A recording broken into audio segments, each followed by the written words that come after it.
અમદાવાદના નિકોલમાં વેપારી પાસે 20 લાખની ખંડણી માંગનાર ફરાર આરોપી ક્રાઇમ બ્રાન્ચે ઝડપી પાડ્યો છે।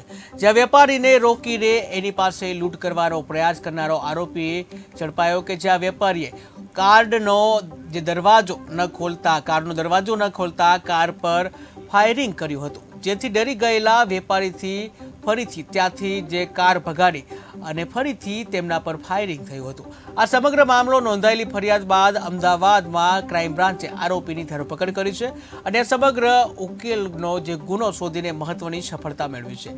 ફિલ્મી સ્ટાઇલમાં જે કારનો પીછો કર્યો અને જે આજાને સબસે બીજાએ જે બે શખ્સો સાથે મોટરસાઇકલ પર જે કારનો જે પીછો કર્યો અને સિટી ગોલ્ડ સિનેમા પાસે ફરી એકવાર જે કારનો પીછો કરી એક રાઉન્ડ ફાયરિંગ કરી હતી। આ શખ્સો દ્વારા જે ભાગ્યા હતા ત્યારે આ અંગે જે સોશિયલ મીડિયા મારફતે વિડીયો મોકલી ફરિયાદીને ડરાવવાની કોશિશ પણ કરી હતી અને આ બનાવ અંગે શહેરમાં ગુનો નોંધાયો હતો।